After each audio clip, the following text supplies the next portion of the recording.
ይህ መልእክት በኢኩዌብ ሚዲያ እየተዘጋጀ የሚቀርብ የመጽሐፍ ቅዱስ ትምህርት ነው። በኢኩዌብ ሚዲያ እየተዘጋጁ የሚተላለፉ ሌሎች ተጨማሪ መልእክቶችን ለመከታተል www.eqbemedia.com የተሰኘውን ዌብሳይታችንን ይጎብኙ። ከዚህ በተጨማሪ ኢኩዌብ ሚዲያ የተሰኘውን የዩቲዩብ ቻናላችንን ሰብስክራይብ በማድረግ አገልግሎቶቻችንን ማግኘት ይችላሉ። ጥያቄዎችና አስተያየቶች ሲኖሩ ደግሞ በፌስቡክ ገጻችንና ስክሪኑ ላይ በተዘረዘሩ ተጨማሪ አድራሻዎች ሊያገኙን ይችላሉ። መልካም ጊዜ።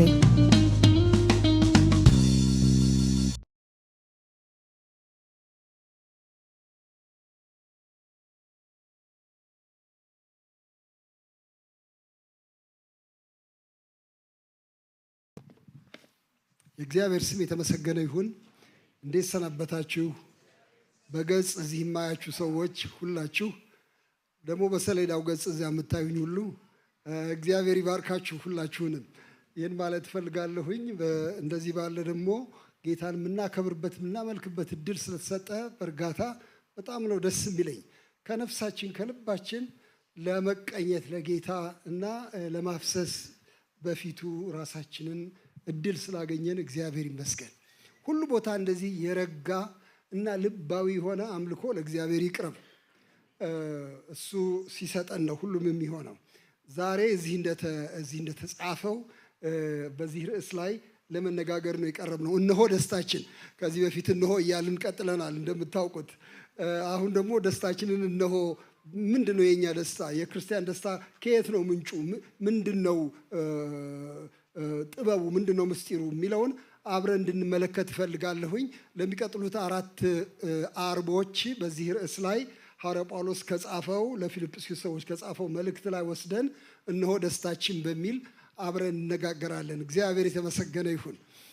ስለ ደስታ ነው የምንነጋገረው ማለት ነው። እና እንዲያው አሁን ደስ ይበላችሁ ደስ ይበላችሁ ብላችሁ ከየት ታመጡታላችሁ? አንዳንድ ጊዜ ሰዎች ይገፋፉናል ደስ እንዲለን፣ በኋላ ሲጓጉጡን ይደክመናል።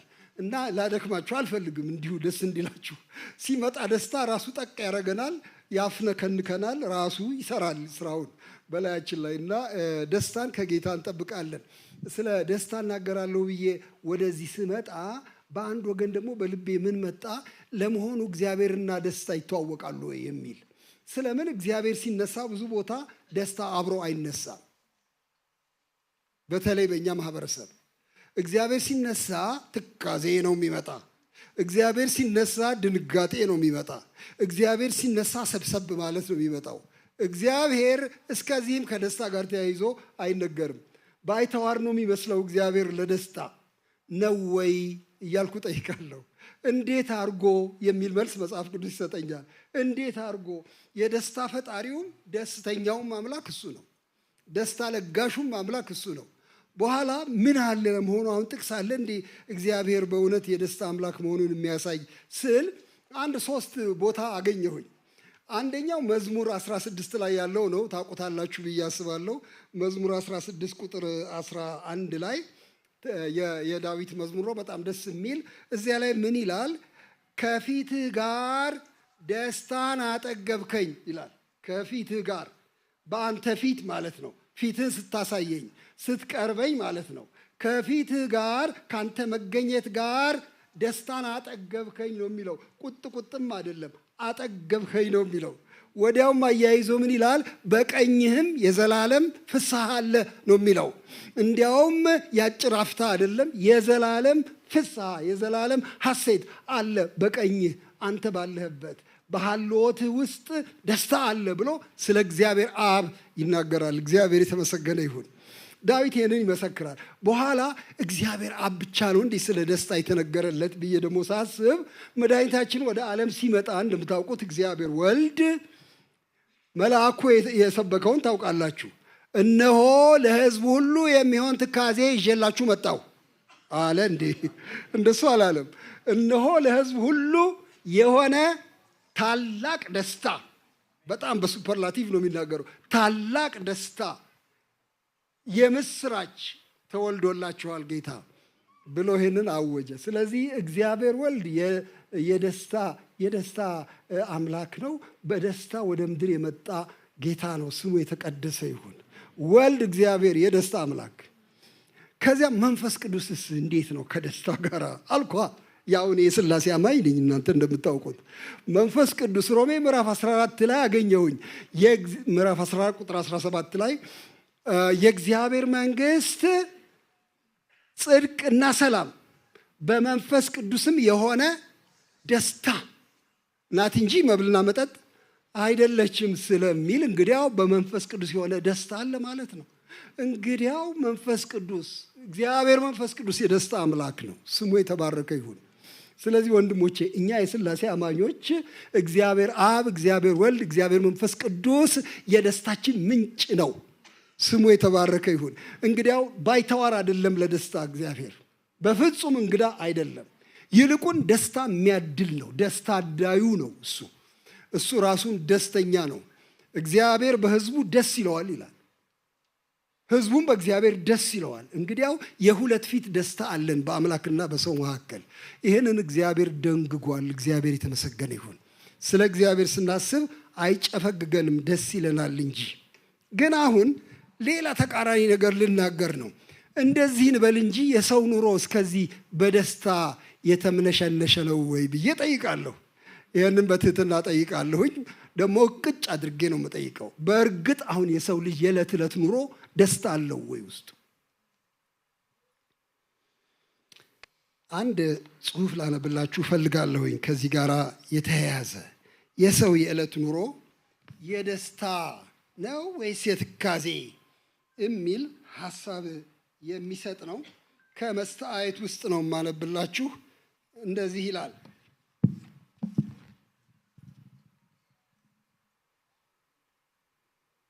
ሰው ማለት በባለ ብዙ ቀለም ገመድ ተቀፍድዶ ዓይኑን የሚያቁለጨልጭ ምስኪን ነገር ነው። ለምሳሌ ደስታ የሚለውን ቃል እንኳ ብናስብ አልፎ አልፎ ፍርፋሪውን የምንልሰው በሩቅ የምንቀላውጠው የተምኔት እንጀራ እንጂ የወትሮ ቀለባችን አይደለም። አንድ ጊዜ ያነበብኩት የአንዲት የአእምሮ ሁከተኛ ሴትና የአማካሪዋ የአእምሮ ሐኪም እውነተኛ ታሪክ ትዝ ይለኛል። ሪደርስ ዳይጀስት የሚባል አንድ መጽሔት ነበር ድሮ የሚወጣ። በዚያ በሪደርስ ዳይጀስት ላይ ይሄ ታሪክ ይነገራልና አንዲት ሴት ባይፖላር ዲስኦርደር የሚባል የአእምሮ ህመም ያደረባት ሴት ናት። ይሄ ባይፖላር ዲስኦርደር ወይም የሁለት ዋልታ ቀውስ ልበለው እንግዲህ በአማርኛ እንዴት እንደሚተረጎም ባለሙያዎቹ ናቸው የሚያውቁት። አንዳንድ ጊዜ ደስ ይላቸዋል ከመጠን በላይ በጣም ኃይለኛ ፈንጠዝያ ውስጥ ይገባሉ። አንዳንድ ጊዜ ደግሞ ትካዜ ውስጥና ትልቅ ዲፕሬሽን ውስጥ ይገባሉ። እንደዚህ እያለ የሚወዛወዝ ነው። ሁለት ዋልታዎች የተባለውም በዚህ ምክንያት ነው። እንዲህ አይነት በሽታ ያደረባት ሴት ታሪክ ነው። ሴትዮይቱ ልቡናዋ ተሳስቶ አስተሳሰቧ ተዛብቶ ተጨንቃና ተቸግራ እርዳታ ፍለጋ ወደ ሐኪሙ ሄደች። ሳይካትሪስቱ ሁኔታዋን ተገንዝቦ የእንክብልም የምክርም መድኃኒት እየሰጠ ለረዥም ወራት ሲያክማት ቆይቶ ቀስ በቀስ እየተሻላት እየሰከነች እየተረጋጋች መጣች። ይህቺው ታካሚ ከብዙ ምልልስ በኋላ ዶክተር አሁን ሕክምናው ይቀጥላል ወይስ በቅቷል?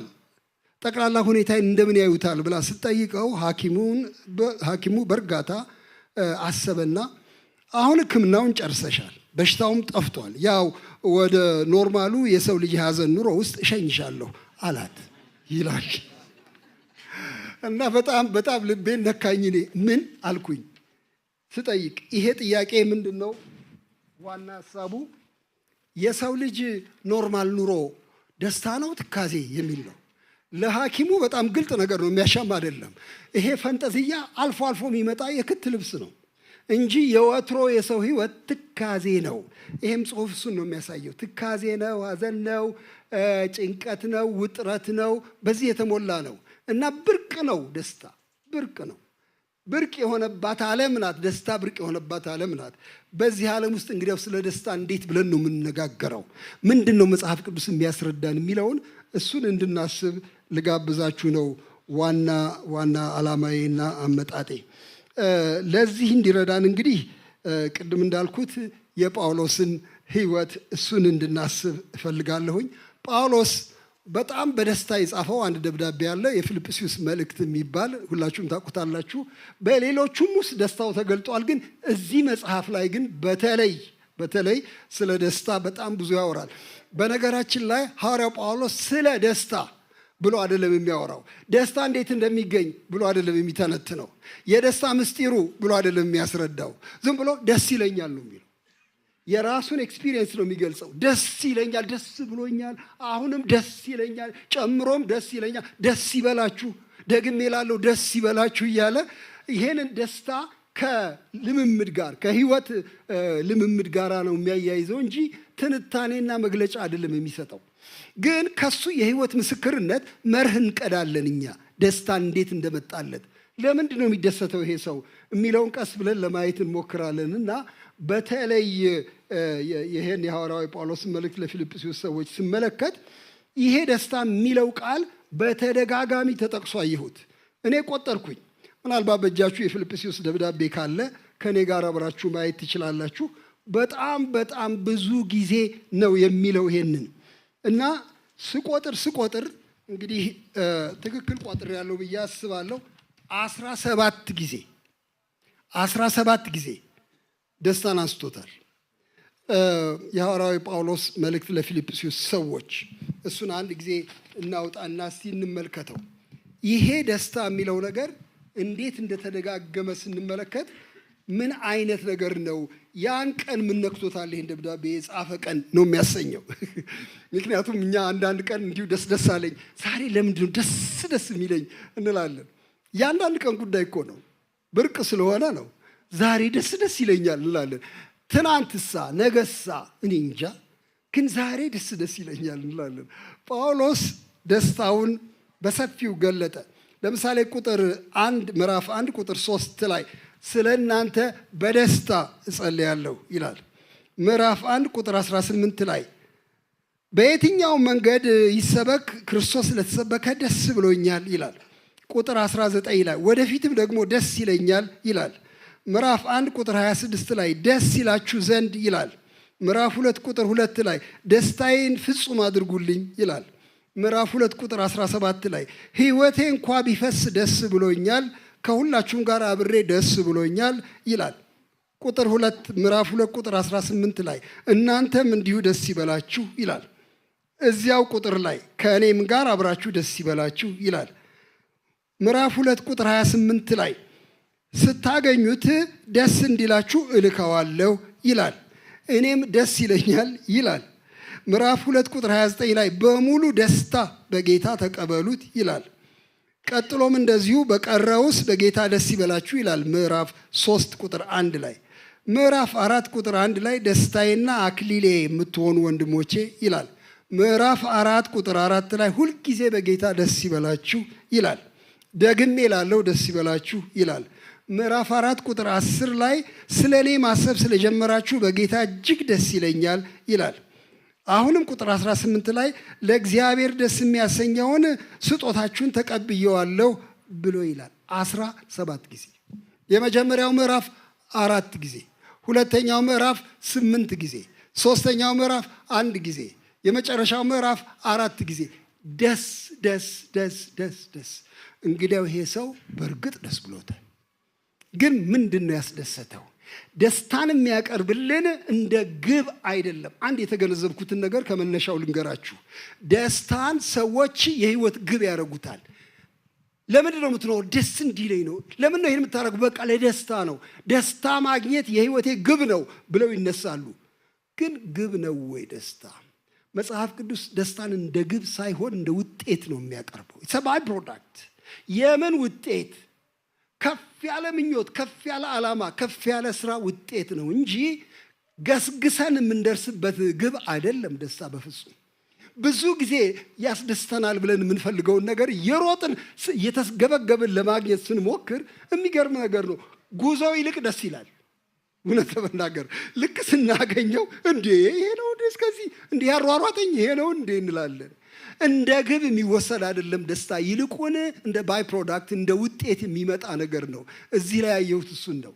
ስለዚህ ምንድነው ያሰብኩት? የሐዋርያው ጳውሎስ የህይወት ጉዞ ደስታን እንዴት እንዳመጣለት እንደሱ ባለ መንገድ እንድናየው ነው የፈለኩትና ደስታው ከምን የተነሳ ነው? የምን ውጤት ነው? የጳውሎስ ደስታ እንደዚህ ደጋግሞ የሚያነሳው የምን ውጤት ነው? በዚህ በጨፈገገ ዓለም ውስጥ እንዴት አድርጎ ነው ደስ የሚለው? እውነት ለመናገር ሐዋርያው ጳውሎስ ራሱ እንኳን የነበረበት ዘመንና ሁኔታ የሚያስደስት አልነበረም። እኔ መልእክቶቹን ለማየት ሞከርኩኝ። በተለይ ፊልጵስዩስን በፍጹም ሊያስደስተው የሚችል ሁኔታ አልነበረም። አንደኛ እስር ቤት ውስጥ ነው፣ ታስሮ ነው ይህን የሚጽፈው። የሚገርም ነገር እኮ ነው። እስር ቤት ሆኖ ደስ ይለኛል እያለ 17 ጊዜ ይናገራል። ሁለተኛ መከራ እየቀመሰ ነው፣ እየተደበደበ እየተሰቃየ ነው። ሶስተኛ ምናልባት ሊጨምር ከሆነ እነዚህ በዙሪያው ያሉ ወንድሞች እንኳን የሚያስደስቱት አልነበሩ። አንዳንዶቹ ከቅናት የተነሳ እሱ ሲሰብክ እነሱም ይሰብካሉ። መከራ ሊያበዙብኝ መስሏቸው በፉክክር ይሰብካሉ። ወንድሞች እንኳን አስደሳቾች አልነበሩ። እውነት ለመናገር ከባድ ፉክክርና ጥላቻ በጳውሎስ ላይ ነበራቸው፣ ቅንዓትም ነበራቸው። እሱ ብቻ አይደለም፣ ሐሰተኞች ወንድሞች ብዙ አስደሳች አልነበረም። ከነሱ ጋር ግብግብ ነበረው፣ ለደስታ ምክንያት አልነበረም። አራተኛው ምዕራፍ ስትመለከቱ በራብ በጥም በማግኘት በማጣት ስለሚል የኑሮ ውጣ ውረዱ ራሱ ደስታ ከልካይ ነው። እንደዚህ ባለ ከበባ ውስጥ ሆኖ ደስ ይለኛል ይላል። ስለዚህ ወንድሞቼ እናቶቼ ሰርከምስታንስስ አይደሉም የደስታ ምክንያት። በቃ እሱን መሰረዝ ብቻ ነው። እንደዚህ ቢሆንልኝ፣ ለምሳሌ ይሄ ቢሳካልኝ፣ ለምሳሌ ይሄ ቢሆን፣ ይሄኛው ቢሆን ደስ ይለኛል፣ ይሄኛው ቢሆን፣ ለምሳሌ ይሄንም ባገኘው ደስ ይለኛል የምትሉ ሰዎች ደስታ በእነዚህ ነገሮች ላይ የተቋጠረ አይደለም። ያባክናችኋል እንጂ አይገኝም ደስታ በዚህ አይነት ነገር። ይልቁን አንድ የህይወት ደረጃ ወደ አንድ የህይወት ግስገሳ ወደ አንድ የህይወት ዓላማ ስንሄድ ደስታ ራሱ ፈልጎን ይመጣል። እግዚአብሔር የተመሰገነ ይሁን። እና የዛሬው ርዕሳችን እዚህ ላይ የጻፍኩት እናንተ ምናልባት በዚያ በእንትኑ ላይ ታገኙታላችሁ። ምን የሚል ነው? የነጠላ ዓላማ ጉልበት ብዬ ነው ምዕራፍ 1ን የሰየምኩት። የነጠላ ዓላማ ጉልበት፣ ነጠላ ዓላማ ሲንግል ፐርፐስ፣ ነጠላ የሆነ ዓላማ፣ አንድ ዋና ዓላማ፣ የተሰበሰበ ዓላማ ለደስታ ጥሩ መነሻ ነው። አብዛኛው ሰው ዓላማው የተነጣጠረ ነጠላ አይደለም። አብዛኛው ሰው ሁሉን አፋሽ ለመሆን እጁን የዘረጋ ነው፣ ምንም የማይዝ ነው። እንደዚህ አይነት ነው። አብዛኛው ሰው ህይወቱ ምስቅልቅል ነው። ብዙ ነገር ለመያዝ ይጣጣራል፣ ምንም በእጁ አይገባም። ከዚህ የተነሳ ሐዘን፣ ብስጭት፣ አለመርካት የዕለት ዕለት ህይወት ሆኖ ይታያል። እና ወንድሞቼና እህቶቼ ዛሬ ስለዚህ ነጠላ ዓላማ ልናገር ፈልጋለሁኝ። ሐዋርያው ጳውሎስን አንዱ ደስታ እንዲበዛለት ያደረገው ይሄ እንደሆነ ተመልክቻለሁኝና እሱ ላይ ትኩረት ልሰጥ ፈልጋለሁኝ። ስለዚህ ፊልጵስዩስን እናንብበው። ዙሪያውን ስንዞር ቆየን። አሁን እስቲ እናንብበው። ምንድን ነው የሚለው ሐዋርያው ጳውሎስ? እና አሁን እኔ ሳነብ እናንተ ራሳችሁ ደግሞ አብራችሁ ምን ትፈልጋላችሁ? ይሄ ነጠላ ዓላማ ምንድን ነው? የጳውሎስ ዋና ዓላማ፣ የህይወቱ እንዝርት ምንድን ነው? ነገር ሁሉ የሚሽከረከርበት እንዝርቱ ምንድን ነው? እሱን ለማግኘት እስቲ ሞክሩ። አሁን ሳነብና ከዚያ ንባብ ውስጥ እንመለከታለን። ምዕራፉ ሰፊ ነው። እውነት ለመናገር 30 ቁጥሮች ያሉት ምዕራፍ ነው። ምዕራፍ 1 30ውን ቁጥሮች ሁሉ ካስተነተንን 4 ሰዓት ተኩልም አይበቃል በእውነት። ስለዚህ ቅድም ወንድማችን አቤል እንደተናገረው፣ ይልቁን ሮቤል እንደተናገረው በጊዜ ቶሎ መጨረስ አለብን። ስለዚህ ምንድነው የምናደርገው? ከዚህ ከአንድ ምዕራፍ ውስጥ በተለይ ዋና ዋና ነገሮቹን ለቅመን እንድናወጣ እፈልጋለሁኝ፣ በዚህ ዓላማ ስር ያለውን። ስለዚህ የምጀምርላችሁ እኔ እንደዚህ ለማለት እፈልጋለሁኝ። ከቁጥር 6 ጀምርና ምናልባት ከቁጥር 3 ይቅርታ እጀምርና ከዚያ እዘልቃለሁኝ እስከ ቁጥር 26 ድረስ። በዚያ ውስጥ ያሉትን ይህንን ዋና ዓላማ፣ የህይወት ዋና ዓላማ ያልነውን እሱን አብረን ለማየት እንሞክራለን። እግዚአብሔር የተመሰገነ ይሁን። የእግዚአብሔር ቸርነት፣ የእግዚአብሔር ጸጋ ከሁላችሁ ጋር ይሁን። ይህንን ቃሉን ይግለጥልን፣ በመንፈሱ ልባችንን ያብራልን። አሜን። እሺ እናነባለን። ቁጥር 3 ጀምርና ሁልጊዜ በጸሎቴ ሁሉ ስለ እናንተ ሁሉ በደስታ እየጸለይኩ ይላል። ያቺ ደስታ እንደ አዝማች ናት። በደስታ እየጸለይኩ ከፊተኛው ቀን እስከ ዛሬ ድረስ ወንጌልን በመስበክ አብራችሁ ስለሰራችሁ ባሰብኋችሁ ጊዜ ሁሉ አምላኬን አመሰግናለሁ። በእናንተ መልካምን ሥራ የጀመረው እስከ ኢየሱስ ክርስቶስ ቀን ድረስ እንዲፈጽመው ይህን ተረድቻለሁና በእስራቴም ወንጌልንም መመከቻና መጽኛ በማድረግ ሁላችሁ ከኔ ጋር በጸጋ ተካፋዮች ስለሆናችሁ በልቤ ትኖራላችሁና ስለ ሁላችሁ ይህን ላስብ ይገባኛል። በክርስቶስ ኢየሱስ ፍቅር ሁላችሁን እንዴት እንድናፍቃችሁ እግዚአብሔር ምስክሬ ነውና ለእግዚአብሔርም ክብርና ምስጋና ከኢየሱስ ክርስቶስ የሚገኝ የጽድቅ ፍሬ ሞልቶባችሁ ለክርስቶስ ቀን ተዘጋጅታችሁ ቅኖችና አለነውር እንድትሆኑ የሚሻለውን ነገር ፈትናችሁ ትወዱ ዘንድ ፍቅራችሁ በእውቀትና በማስተዋል ሁሉ ከፊት ይልቅ እያደገ እንዲበዛ ይህን ጸልያለሁ። ነገር ግን ወንድሞች ሆይ ይህ የደረሰብኝ በእውነት ወንጌልን ለማስፋት እንደሆነ ታውቁ ዘንድ እወዳለሁ። ስለዚህም እስራቴ ስለ ክርስቶስ እንዲሆን በንጉሥ ዘበኞች ሁሉና በሌሎች ሁሉ ዘንድ ተገልጧል። በጌታም ካሉት ወንድሞች የሚበልጡት ስለ እስራቴ ታምነው የእግዚአብሔርን ቃል እንዲነግሩ ያለ ፍርሃት ከፊት ይልቅ ይደፍራሉ። አንዳንዶች ከቅንዓትና ከክርክር እንኳ፣ ሌሎች ግን ከበጎ ፈቃድ የተነሳ ክርስቶስን ይሰብኩታል። እነዚህ ወንጌልን ለመመከቻ ለማድረግ እንደተሾምኩ አውቀው በፍቅር ይሰብካሉ። እነዚያ ግን በእስራቴ ላይ መከራ ሊያመጡብኝ መስሏቸው ለወገናቸው የሚጠቅም ፈልገው በቅን ሐሳብ ሳይሆኑ ስለ ክርስቶስ ያወራሉ። ምን አለ ቢሆንም በሁሉ ጎዳና በማመካኘት ቢሆን ወይም በቅንነት ቢሆን ክርስቶስ ይሰበካል። ስለዚህም ደስ ብሎኛል፣ ወደፊትም ደግሞ ደስ ይለኛል። ይህ በጸሎታችሁና በኢየሱስ ክርስቶስ መንፈስ መሰጠት ለመዳኔ እንዲሆንልኝ ያውቃለሁና ይህ ናፍቆቴ ተስፋዬም ነውና በአንድ ነገር እንኳ አላፍርም። ነገር ግን በሕይወት ብኖር ወይም ብሞት ክርስቶስ በግልጥነት ሁሉ እንደወትሮ አሁን ደግሞ በሥጋዬ ይከብራል። ለእኔ ሕይወት ክርስቶስ ሞትም ጥቅም ነውና፣ ነገር ግን በሥጋ መኖር ለእኔ የሥራ ፍሬ ቢሆን ምን እንድመርጥ አላስታውቅም። በእነዚህም በሁለቱ እጨነቃለሁ። ልሄድ ከክርስቶስ ጋር ልኖር እናፍቃለሁ፣ ከሁሉ ይልቅ እጅግ የሚሻል ነውና። ነገር ግን በሥጋ መኖሬ ስለ እናንተ እጅግ የሚያስፈልግ ነው። ይህንም ተረድቼ በእናንተ ዘንድ እንደገና ስለመሆኔ በእኔ መመካታችሁ በክርስቶስ ኢየሱስ ይበዛ ዘንድ በእምነት ታድጉና ደስ ይላችሁ ዘንድ እንድኖር ከሁላችሁም ጋር እንድቆይ አውቃለሁ። እንዴት ደስ ይላል! ይሄ ንባብ በጣም በእውነት ውብ ነው። በጣም ውብ ነው። አራት ነገሮች ቢያንስ እዚህ ውስጥ ይታያሉ። እነሱን ላነሳላችሁ እፈልጋለሁ። አራቱም ነገሮች አንድ ዋና ሐሳብ ጋር የተያያዙ ናቸው። ልብ ብላችሁታል? የተደጋገመ ቃል አለ። ወንጌል የሚል የተደጋገመ ቃል አለ። አሁን እናንተን እንዳልጠይቅ ጊዜ እንዳልፈጅ ብዬ ነው። ወንጌል የሚለው ቃል በጣም ይደጋገማል። መከራዬ፣ እስራቴ፣ ጭንቀቴ ስለ ወንጌል ነው። የእናንተ አጋርነት፣ የእናንተ ድጋፍ፣ የእናንተ ከኔ ጋር መቆም በወንጌል ምክንያት ነው። አንዳንዶች ተሳስተውም ቢሆን በትክክልም ቢሰብኩት ወንጌል ነው የሚሰበከው። ስለዚህ ደስ ብሎኛል። የኔ ህይወቴ ክርስቶስ ነው፣ የክርስቶስን ወንጌል ማድረስ ነው፣ ለሰዎች ጥቅም መኖር ነው፣ ሌላም አይደለም ብሎ የወንጌልን ነገር ዋና ማጠንጠኛ ያደርገዋል። ለጳውሎስ የህይወት ትኩረቱ ወንጌል ነው። ወንጌል ማዕከሉ የሆነ ሰው ነው። የክርስቶስ ወንጌል ማዕከሉ ነው። ከዚህ የተነሳ ህይወቱን በሙሉ የሚያያይዘው ከወንጌል ጋር ነው።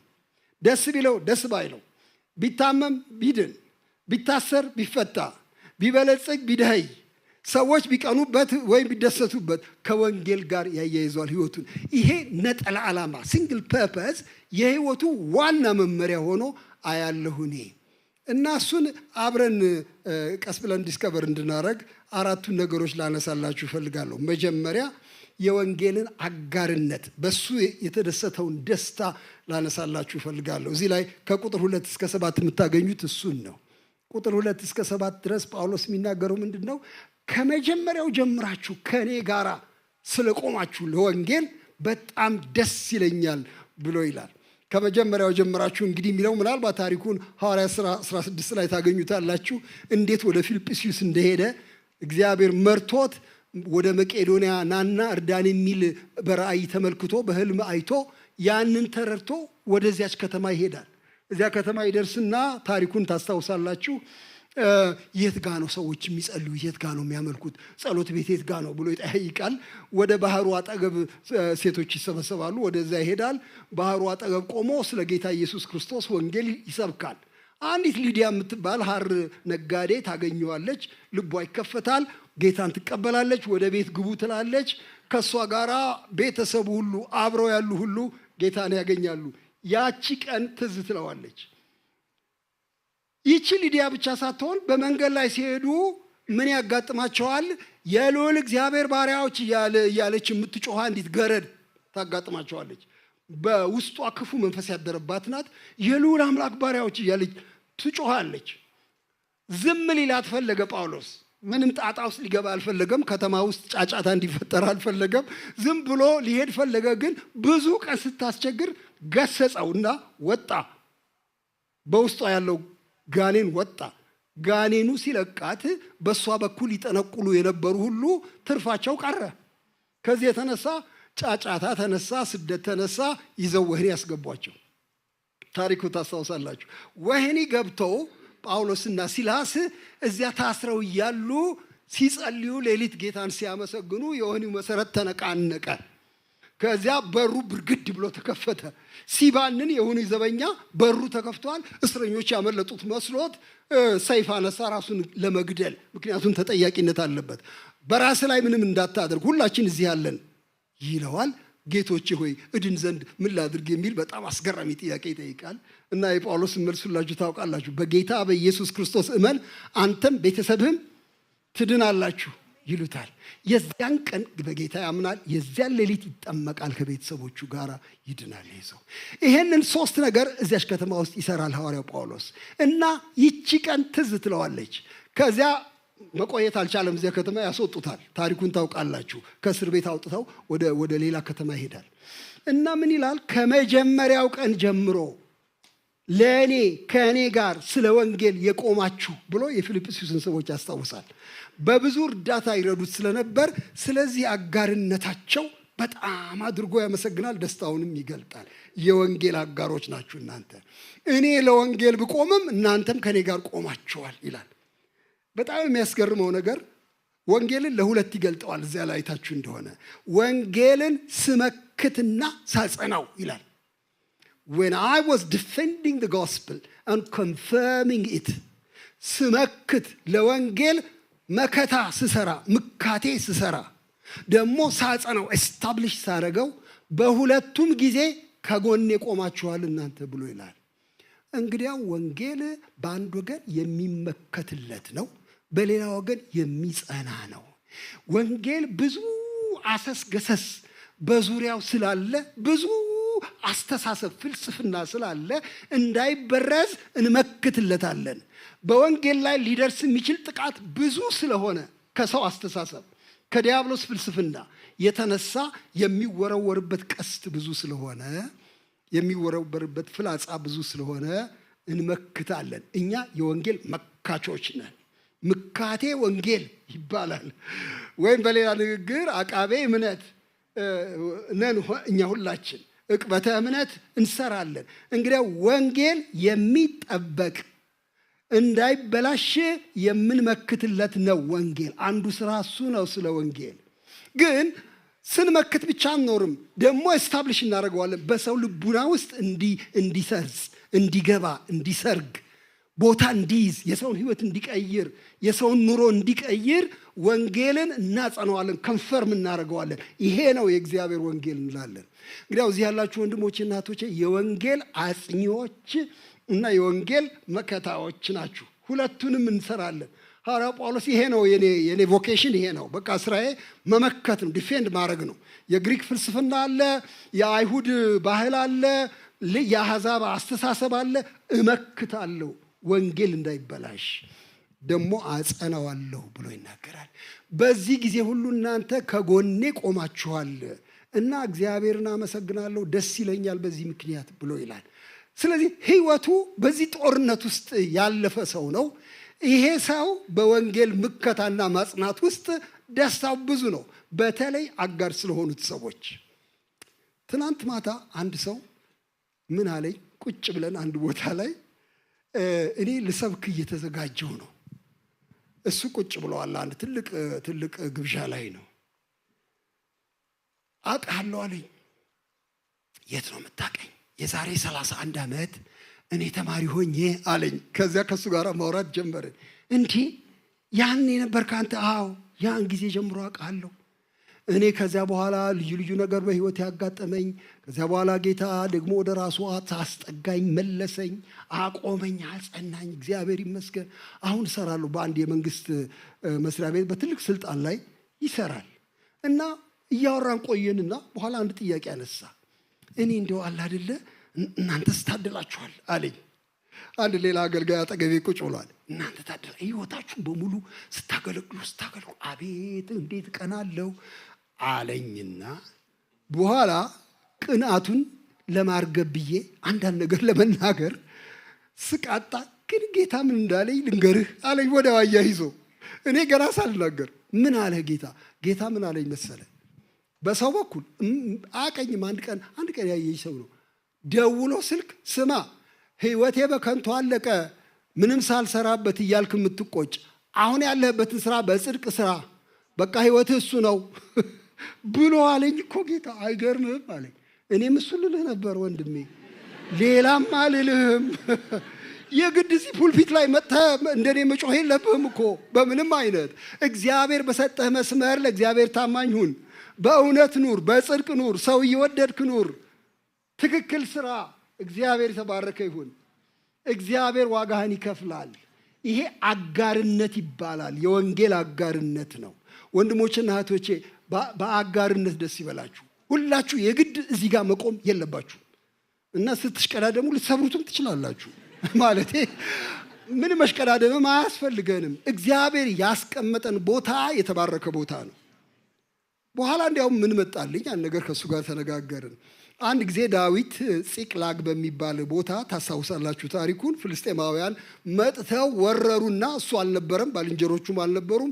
ወረው ሚስቶቹን ሁሉ ወሰዱበት። ባለብዙ ሚስቶች ነበር። ሶሪ ዳዊት ልጆቹን ሁሉ ወሰዱበት እና የሱን ባልንጀሮች ሚስቶች ሁሉ ወሰዱ። ማርከው ወሰዷቸው። አገሩም በጣም በተኑት። እነ ዳዊት ሲመለሱ ጭንቅ ሆነ። ታስታውሳላችሁ ታሪኩን። ዳዊት አለቀሰ። ከፍተኛ ለቅሶ አለቀሰ። ልጆቹ ሚስቶቹ ስለተወሰዱ። እንዲያውም በኋላ በጣም ከባድ ነገር ሆነ። አንተን እንገልሃለን አሉት። አንተን እንደዚህ ያስጠቃህን እዚህ አምጥተህ ልጆቻችንን ሚስቶቻችንን ያስወሰድ ካሉት ሊገሉት ሆነና ወደ አምላክ ጮኸ። እግዚአብሔር ልቡን አበረታው። እግዚአብሔር ይመስገን። እና ዘመቻ ወጡ። እስቲ እናስመልስ ካገኘናቸው ብለው እግዚአብሔር መራቸው። ሄደው ዘመቻ ሲወጡ አንዳንዶቹ ደከማቸው። መንገድ ላይ ታሪኩ ትዝ ይላችኋል። ደከማቸውና ከዘመቻው ቀሩ፣ ቁጭ አሉ። በቃ እናንተ ዕቃ ጠብቁ ሰፈር ውስጥ ተባሉ። የቀረው ደግሞ ሰራዊት ሄደና ዘምቶ ድል ካረገ በኋላ አሸንፎ ምርኮ ይዞ መጣ። ምርኮ ይዞ ከመጣ በኋላ ጭቅጭቅ ተፈጠረ። አሁን እኛ ተዋግተን ያሸነፍነውን ያመጣነውን ምርኮ እናካፍል ወይስ ምን ማለት ነው? እንዴት ማለት ነው? እነዚህ ቁጭ ብለው ሰፈር ውስጥ ቁጭ ብለው ከኛ ጋር እኩል ምን ማለት ነው አሉት። ዳዊት የዘመተ ግንባር ላይ ሰፈርም ዕቃ የጠበቀ እኩል ይካፈላል። በቃ ዋጋቸው እኩል ነው፣ ክብራቸው እኩል ነው። ወንድሞቼና እህቶቼ አጋር የሆነም ለወንጌል በግንባር ሄዶም ወንጌል የሰበከ እኩል ነው ዋጋው። እግዚአብሔር የእያንዳንዱን ዋጋ አያጠፋበትም። እዚህ ለአንድ ሰዓት ቆመን መናገራችን አይምሰላችሁ ዋጋ የሚያሰጠው። እግዚአብሔር የሰዎችን ልብ ነው የሚመረምረው። ምን አይነት አቋም ነው ያለን? ለእግዚአብሔር ያለን ዲቮሽን ምን አይነት ነው? ለሰው ያለን ፍቅር ምን አይነት ነው? ለወንጌል ያለን ሸክም ምን አይነት ነው? እንዴት ባለ መንገድ ነው የምንደግፈው ወንጌልን? በአጋርነት ደስ ይለዋል ሐዋርያው ጳውሎስ። አንዱ የምናየው እሱን ነው። ሁለተኛው ነገር ከወንጌል ጋር የተያያዘ ነው። አሁንም ስለ ወንጌል መከራ እቀበላለሁ፣ በዚህም ደስ ብሎኛል። ለምንድን ነው ደስ ያለኝ ይላል። የሚገርም ነው። የንጉሥ ዘበኞች እንኳ ሳይቀሩ የታሰርኩት ስለ ክርስቶስ እንደሆነ አውቀዋል። እንደዚህ ይላል፣ ይታወቅልኝ ለምን እንደታሰርኩ። ሰርቄ አይደለም፣ የሰው ሚስት አባልጌ አይደለም፣ ቋንጃ ቆርጬ አይደለም። የታሰርኩት ስለ ክርስቶስ ወንጌል ነው። ስለዚህ ደስ ብሎኛል። በጣም ታወቀልኝ። ሰሙ የወንጌል ምክንያት እንደሆነ እኔን ያሳሰረኝ። ደግሞ ይሄ ብቻ አይደለም፣ መስማታቸው ብቻ አይደለም። አንዳንድ ወንድሞች ደግሞ ይህንን ሲሰሙ ከፊት ይልቅ በረቱ፣ ባሰባቸው። ጳውሎስ ስለ ወንጌል ታስሯል ሲባል እንግዲያው እኛም እስክንታሰር ድረስ ወንጌል እንሰብካለን ብለው ጨከኑ ስለ ወንጌል። በዚህ ምክንያት ደስ ብሎኛል። እግዚአብሔር የተባረከ ይሁን። እንዴት አስገራሚ ነገር ነው! ጳውሎስ እስራቱን የመተከዣና የሐዘን አያደርገውም፣ ይልቅ የድፍረትና የምስጋና ያደርገዋል። የሚያስገርም ነው። በቃ ይለውጠዋል። ሰርከምስታንስስ ዝም ብለው ይለወጣሉ ብላችሁ አታስቡ።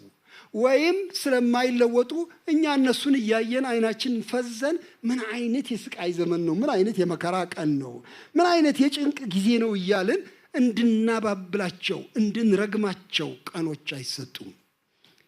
he turns the table በሌላ መንገድ ያዞረዋል ጉዳዩን። ሐዋርያው ጳውሎስ እንኳን ሆነ ይኸው የንጉሥ ዘበኞች ሳይቀሩ ሰሙልኝ ለወንጌል ለክርስቶስ መታሰሬን፣ ወንድሞች ጨከኗ በእኔ መታሰር ምክንያት ብሎ የደስታ ምክንያት ያደርገዋል። የሚገርም ነገር ነው። ሶስተኛው የሚያስገርም ነገር ነው። ለወንጌል መከራ ብቻ አይደለም ሐዋርያው ጳውሎስ የሚናገረው፣ የህይወቱ ዋና ዓላማም ይኸው ብቻ ነው። በጣም ሁላችን የሚያስደስተን ክፍል ነው ይሄ። እንደገና ደግሜ ባነበው አልጠላም። ቁጥር 20 ሊጀምርና በአንድ ነገር እንኳ አላፍርም፣ ነገር ግን በህይወት ብኖር ወይም ብሞት ክርስቶስ በግልጥነት ሁሉ እንደ ወትሮ አሁን ደግሞ በስጋዬ ይከብራል። ስጋ ማክበሪያ ነው፣ ክርስቶስን ማክበሪያ ነው ይሄ ስጋ። እናንተ ሰዎች፣ ወጣቶች፣ እዚህ ያላችሁ ቆነጃጅት እና ጎበዛዝት፣ እናንተ ሁላችሁ አምራችሁ የመጣችሁ እግዚአብሔር ይባርካችሁ። እንዴት ደስ ይላል! ጥሩ ለብሶ አምሮ ጠጉር አበጥሮ መምጣት እንዴት ደስ ይላል! በእውነት እኔ ሳይ ደስ ይለኛል። ወጣቶች እናንተም ደስ ይላችኋል። በእውነት እንዴት ጥሩ ነገር ነው! ጡንቻ አፈርጥሞ ጎድፈር እያረጉ መራመድ እንዴት ደስ ይላል! ጥሩ ነገር ነው። ግን ልንገራችሁ፣ አሁን በምድር ላይ ስኖር በስጋዬ ክርስቶስ ምን ይሆናል? ይከብራል። ለካ ስጋ የተሰጠን ለማክበሪያ ነው። እንዋብበታለን፣ ደስ እንሰኝበታለን፣ እንሰራበታለን፣ ግን ክርስቶስ ይከብርበታል። አሁን በስጋዬ ይላል እሱ። አሁን በስጋዬ ክርስቶስ ይከብራል። ብኖር ወይም ብሞት ይከብራል በስጋዬ ብሎ ይላል። ለምንድን ነው የክርስቶስን ክብር ዋና የሚያደርገው? በቃ ህይወት የሱ ነው። ይኸው ቀጥሎ እንደሱ ነው የሚናገረው። እንዲህ ይላል፣ ለእኔ ህይወት ክርስቶስ ሞትም ጥቅም ነውና።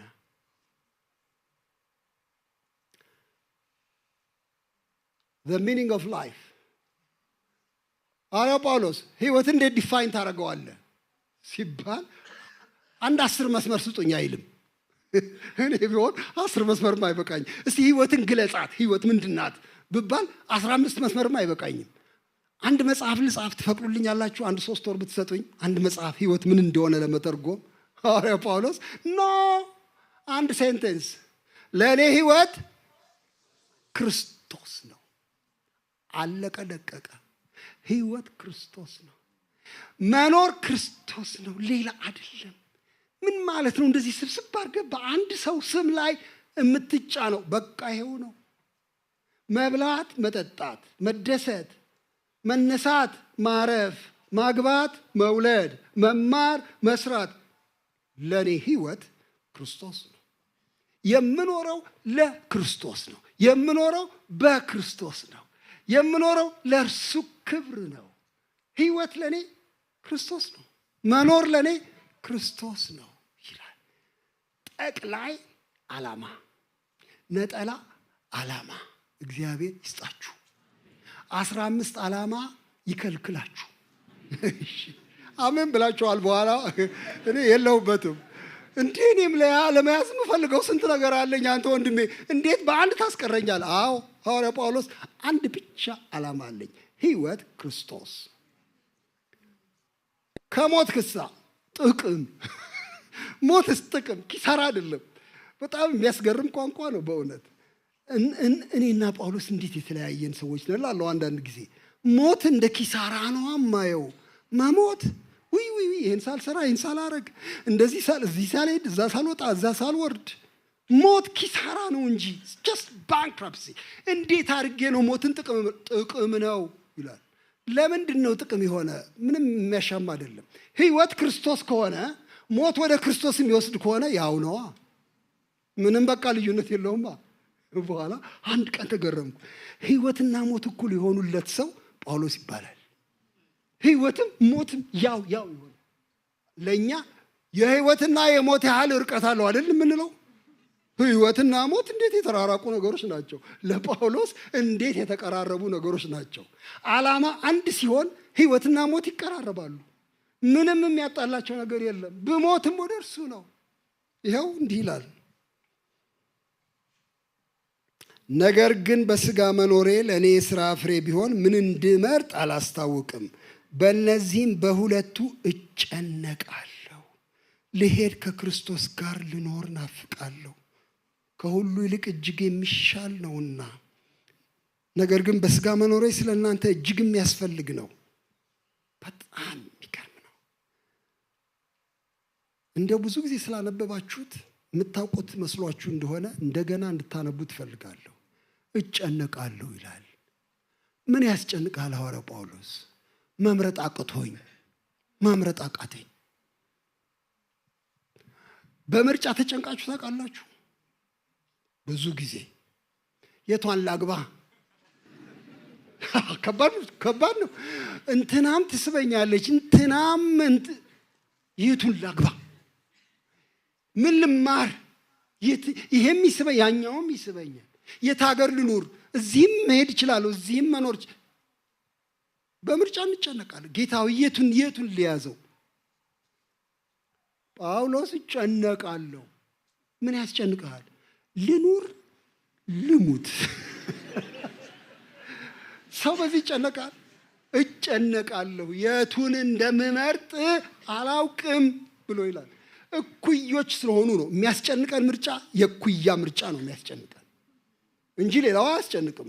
ያ ወዲያ ሌላ ነገር ነው፣ ይሄ ሌላ ነገር ነው፣ አልጨነቅም። ተቀራራቢ ነገር ያስጨንቀኛል። እነ ጳውሎስ ሞትና ህይወት እኩል ስለሆኑበት፣ ምክንያቱም እየኖረ እንደው ለክርስቶስ ነው፣ የሞተ እንደው ወደ ክርስቶስ ነው። እጨነቃለሁ ይላል። በኋላ ግን ይፈታዋል።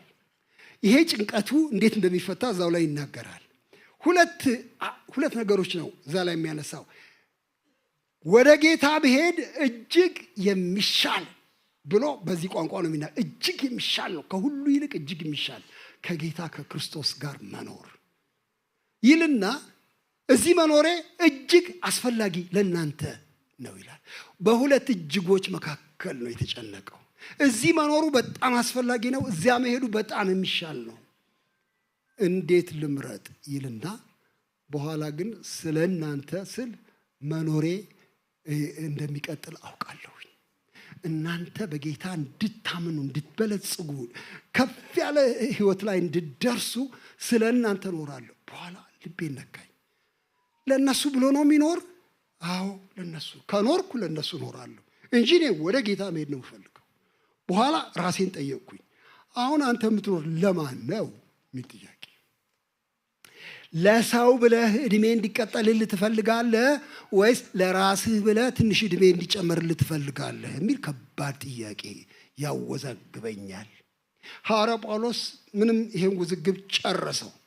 ለእናንተ እንደምጠቅም አውቃለሁ፣ ትንሽ ብቆይ መኖሬ እምነታችሁ እንዲያድግ ይረዳል፣ ደስታችሁ እንዲጨምር ይረዳል። ስለዚህ እንደምቆይ አውቃለሁ ብሎ ይላል። የጌታ ስም የተባረከ ይሁን። እና እነዚህ ቅዱሳን እንዴት አይነት መርህ ነው የሰጡን እላለሁ። እንዴት አይነት ትልቅ መርህ ነው። ባለ አንድ ዓላማ ሆነው ኖሩ።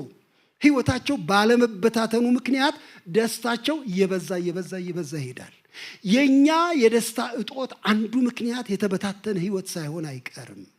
ባለ ብዙ ፍላጎቶች ከመሆናችን የተነሳ ፍላጎቶቹ ሲመዘኑ እጅግም ውሃ የሚያነሱ አለመሆናቸው፣ ከዚህ የተነሳ ልባችን ይዋልላል፣ ደስታችንም ይብከነከናል። ነገር ግን ሐዋርያው ጳውሎስ በጣም ግልጽ በሆነ መንገድ አንድ ነው ዓላማዬ። ይኸው ስለ አጋርነት ባወራ የወንጌል አጋርነት ነው። ስለ መከራ ባወራ ለወንጌል የተከፈለ መከራ ነው። የሚገርም ነገር ነው። ስለ ስብከት ባወራ ለወንጌል የቀረበ ስብከት ነው ብሎ ይላል። ስለ ስብከት ብዙ አላነሳውም። እሱን ትንሽ ልነካ እፈልጋለሁ። ሐዋርያ ጳውሎስ ያስቸገሩት ወንድሞች ናቸው። በነገራችን ላይ ወንድሞች አያስቸግሩም ያለው ማን ነው? አንዳንዴ ያስቸግራሉ፣ ይሰብካሉ።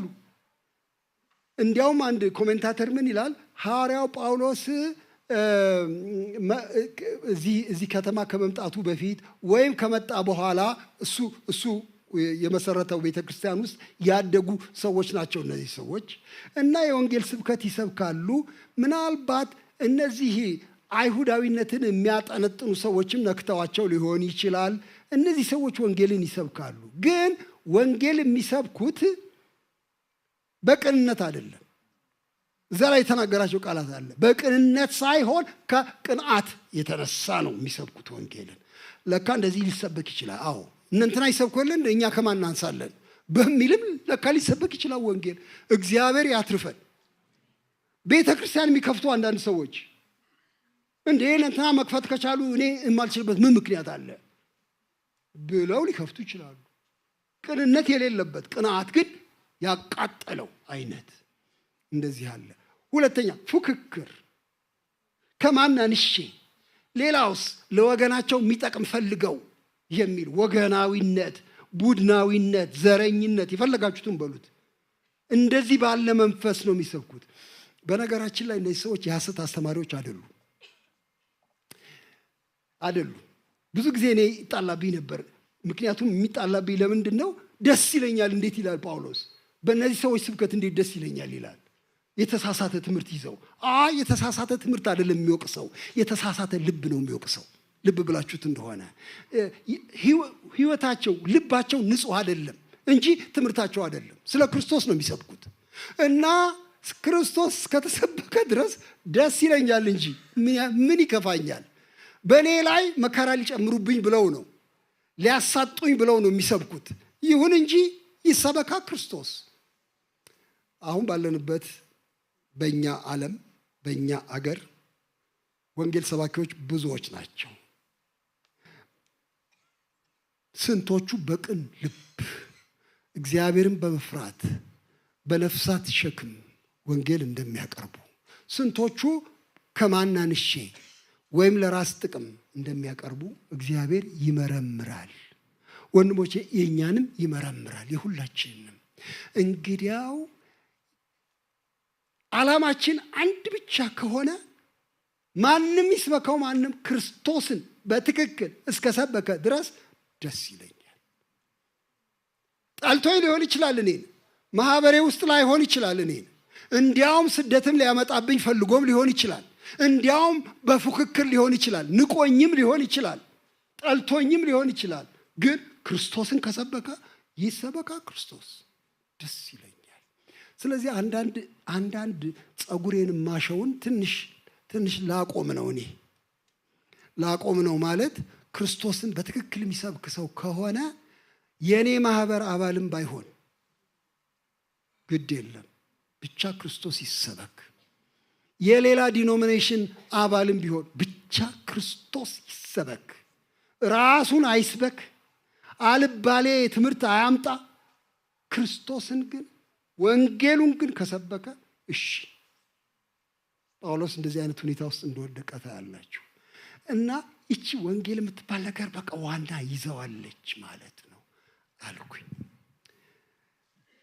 ወንድሞቼ እናቶቼ፣ በመጨረሻ ልናገር የምፈልገው እናንተ ህይወታችሁ እና ደስታችሁ በምን ላይ ነው? ምንድነው የህይወታችሁ ማዕከል እያልኩ ልጠይቅ እፈልጋለሁ።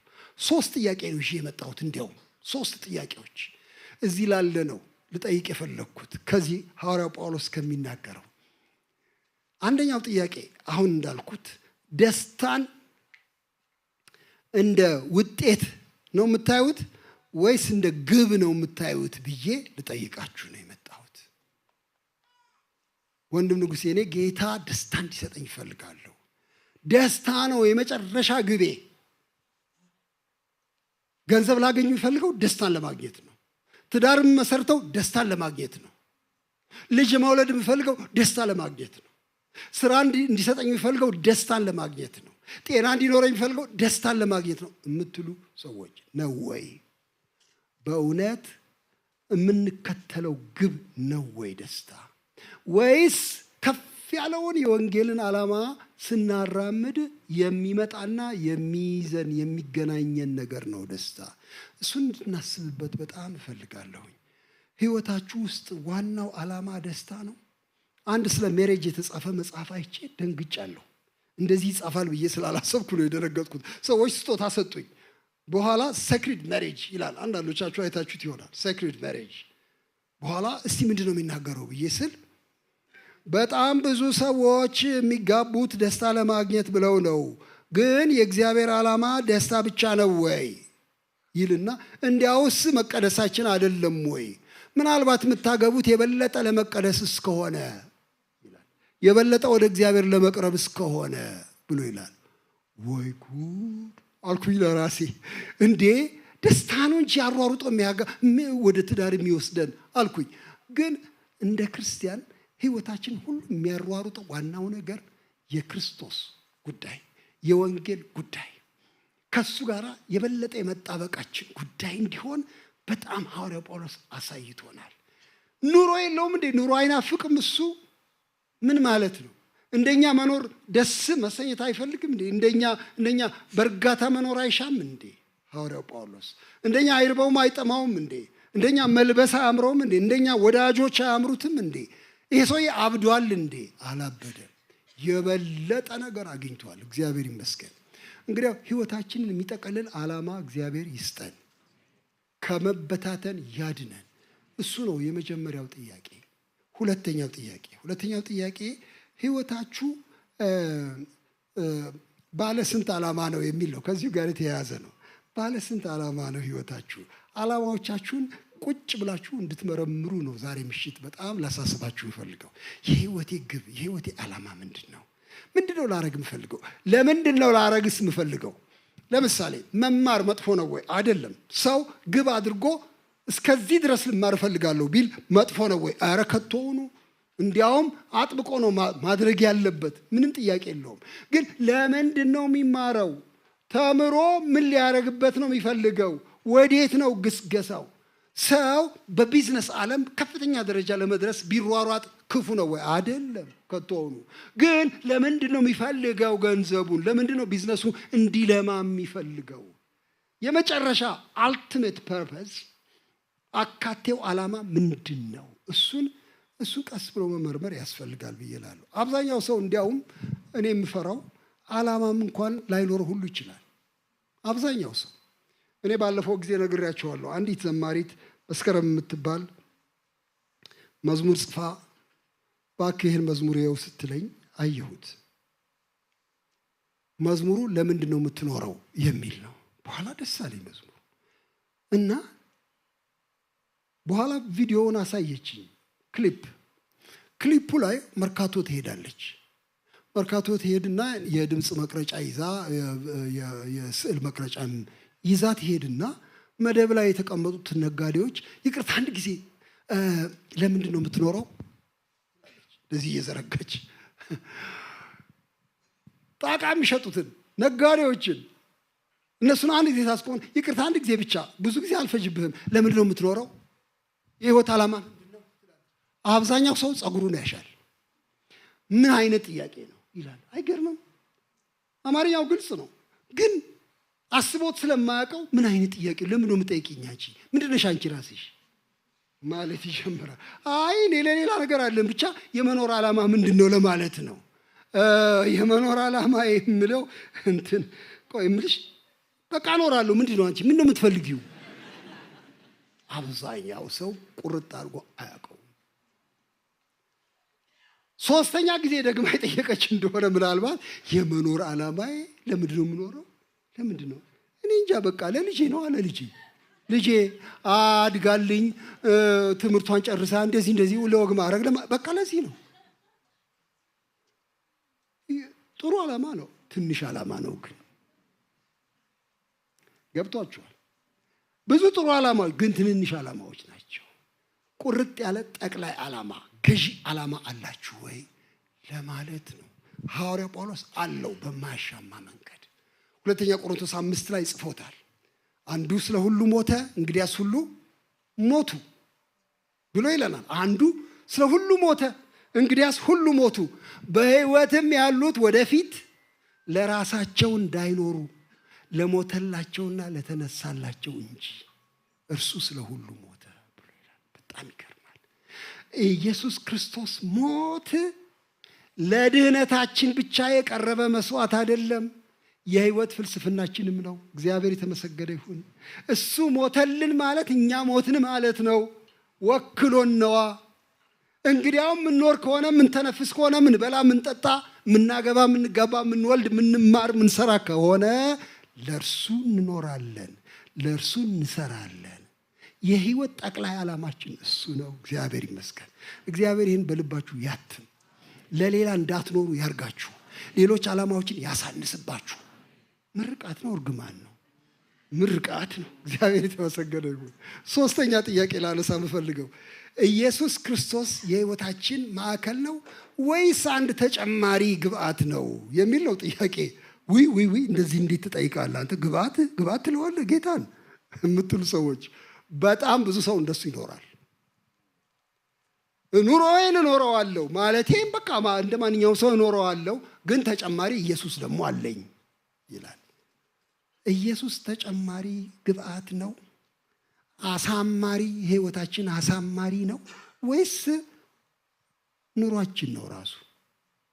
እሱ ልጠይቅ እፈልጋለሁ። ትናንት አንድ ሾፌር በጣም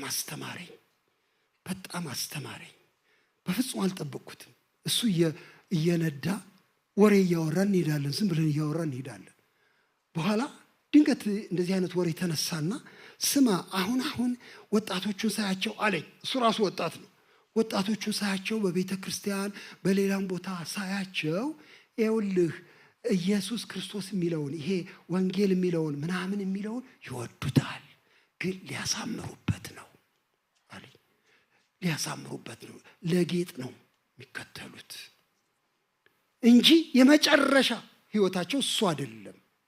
ግን እሱ በዙሪያቸው መኖሩ ደስ ይላቸዋል። ስለ ኢየሱስ ሲነሳ፣ መዝሙር ሲዘመር፣ ስብከት ሲቀርብ ደስ ይላቸዋል። ማሳመሪያ ነው ጌታ ኢየሱስ ወይስ ዋናው እሱ ራሱ ነው የሚል ጥያቄ አለኝ። ራሳችንን በዚያው እንድንመረምር ያስፈልጋል። አንዳንድ ቦታ ወደ እሱ እየዞረ ስለሆነ ብዙ ሰዎች አሁን እንደ ድሮ አይደነግጡም። ስለ ኢየሱስ ሲባል ኦኬ ሶራይት። አንድ ህንዳዊ ይመስለኛል ምን አለ አንድ ቀን ተሰብስበን ቁጭ ብለን ሂንዱይዝም መካከል ብትገቡና ስለ ክርስቶስ ብትናገሩ እስከዚህም አይቃወሟችሁም አለ። ለምን የማይቃወሟችሁ? ብዙ አማልክት አሏቸው፣ ወደ 300 የሚደርሱ እያንዳንዱ ሰው ሊለያይም ሁሉ ይችላል። የቤተሰብ አምላክም የተለያየ ሊሆን ይችላል። በጣም ብዙ እንቁራሪቱም ምኑም እንደ አምላክ ይቆጠራል። ድመቷም ምኑም ብዙ ነገር ነው አምላክ ተብሎ የሚቀመጠው እና ይሰግዳሉ። የሚገርማችሁ የዩኒቨርሲቲ ፕሮፌሰሮች መቅደስ ቴምፕል አጠገብ ተሰልፈው ለስግደት ይቆማሉ። ብዙ አማልክት ነው ያሏቸው እና ክርስቶስን ብትሰብኩላቸው አይቃወሙም። ለምን? አምጣው ምን አለበት 300 አለኝ 301ኛው ይሆናል እሱ ነው የሚሏችሁ እንጂ ምንም ይሄን ያህል አይጨነቁም። እና እናንተን ጠይቃሉ 301ኛው ነው ጌታ አሚን ህይወት ብዙ ሆኖ እዚያ ላይ የሚጨመር ነው ወይስ እሱ ብቻ ነው ዋናው? ይሄ በጣም ዋና ጉዳይ ነው። ጳውሎስ ግልጽ ለኔ ህይወት ክርስቶስ በቃ። እግዚአብሔር ይርዳን። በዚህ መንፈስ እንድናስብ እግዚአብሔር ይርዳን። ደስታን ሳናሳድደው ይመጣል። ዓላማችን አንድ ሲሆን ነጠላ ዓላማ ሲኖረን በቃ ለሱ ነው የምኖረው ስንል ደስታ ናቹራል ባይ ፕሮዳክት ሆኖ ይመጣል ቀስ እያለ እና ጳውሎስ ደስ ይለኛል ይላል። እግዚአብሔር የተባረከ ይሁን። ወንድማችን ሮቤል መጥቶ ይጸልይልናል። ሲጸልይልን እነዚህን ጥያቄዎች እያሰላሰል ጌታ ሆይ ባለ ነጠላ ዓላማ አድርገኝ፣ እንዳልባክን አድርገኝ፣ ደስታዬን እያሳደድኩ እንዳልፈልጋት ነገር ግን ለአንተ ስኖር እንድታገኘኝ እባክህ እርዳኝ። እያልን እንጸልያለን። ጌታችን ኢየሱስ ክርስቶስን ደግሞ እንደዚሁ ከሩቅ የምትሰሙ ሰዎች ዛሬ ወስናለሁ የህይወቴ ዋና ዓላማ እንዲሆን ወደ እሱ ቀርባለሁኝ ብላችሁ ልባችሁ እንድትከፍቱ ደግሞ ይሄን ግብዣ ላቀርብ እፈልጋለሁ።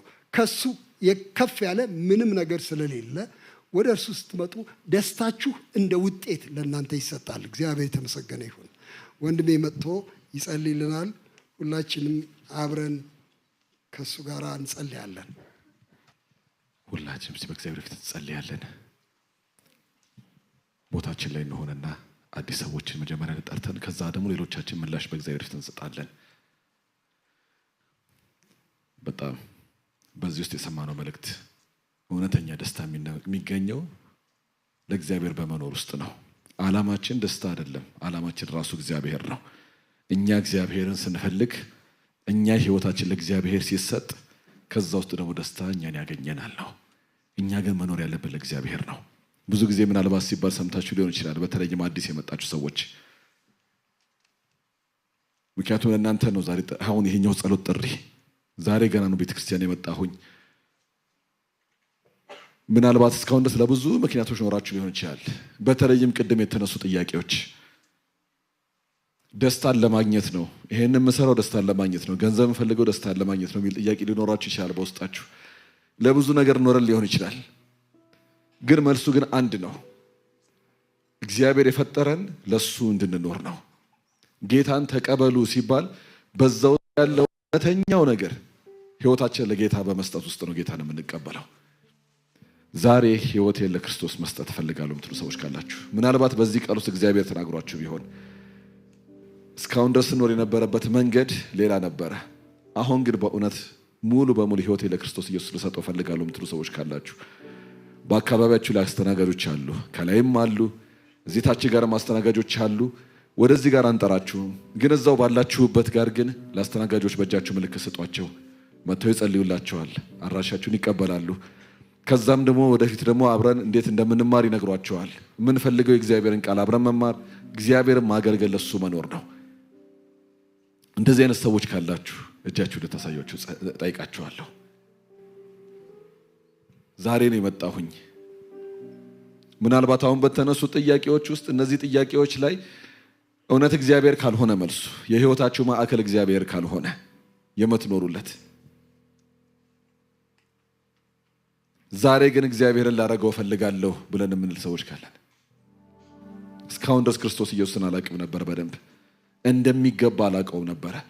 ዛሬ ግን ይሄንን ተረድቻለሁ፣ ለሱ ልኖርለት ፈልጋለሁ የምትሉ ካላችሁ እጃችሁን አካባቢያችሁ ያላሉ ሰዎች አሳዩ።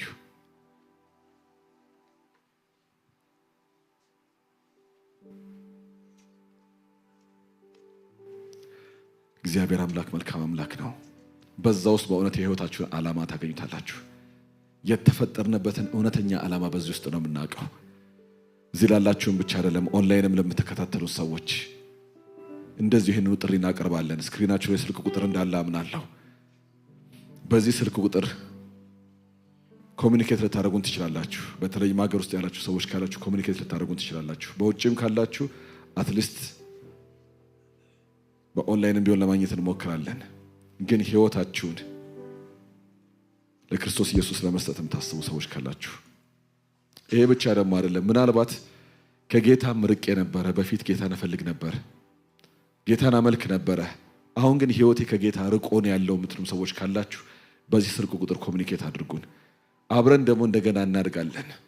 እግዚአብሔር ህይወትን እያደሰ የሚያራምደን ጌታ ነው። እግዚአብሔር ይመስገን። እዚህም ካላችሁ ሰዎች ምናልባት አስተናጋጆች ያላገኟችሁ ሰዎች ካላችሁ በዚህ ስልክ ቁጥር ኮሚኒኬት እንድታደርጉን አበረታታችኋለሁ። ቴክስት ማድረግ ትችላላችሁ፣ መደወል ትችላላችሁ። እግዚአብሔር ግን ለሁላችንም ተናግሮናል፣ ዋናችን እግዚአብሔር እንዲሆን። አሜን። በተለይ መጨረሻ የተነሳው በጣም ሲነካኝ ነበረ። ማን ነው እሱ? በህይወታችን ዋና ክፍል እግዚአብሔር ይሁን። እውነት እግዚአብሔርን ዋና ያላረገው ፈልጋለሁ ምንል ካለን ተነስተን አንድ ላይ እየጸለየን እግዚአብሔር አምላካችን እናምልከው። በእግሮቻችን ቆመን እውነት ለነዚህ ቅድም ለተነሱ ጥያቄዎች መልስንም አንድ ላይ በዛ ውስጥ እያሰበን ምክንያቱም እግዚአብሔር የህይወታችን ማዕከላዊ ክፍል ከሆነ ከሌሎች ነገሮች ላይ ጨምረን ያመጣ ነው አይደለም፣ ከጎን የምናስቀምጠው አይደለም።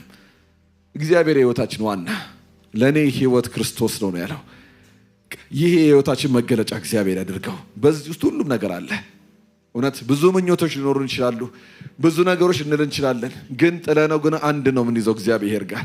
እሱን ስናገኘው በዛ ውስጥ እርካታና ሰላም አለ። እሱ ምንድነው? ዋናችን ክርስቶስ ኢየሱስ ነው። ዋናችን እሱ ውስጥ መኖር ነው። በእውነት ስለ እግዚአብሔር ምላሽ እንስጠው። እውነት ሁሉን ነገር ከጎን እናስቀምጣቸውና እንተዋቸውና ጌታን እንያዘው። እሱን ከያዝን ሁሉ ነገር አለን። ሁሉን ነገር አግኝተን ግን ጌታን ብናጣው ምን ይሆናል? ምንስ ትርጉም አለው በዛ ውስጥ?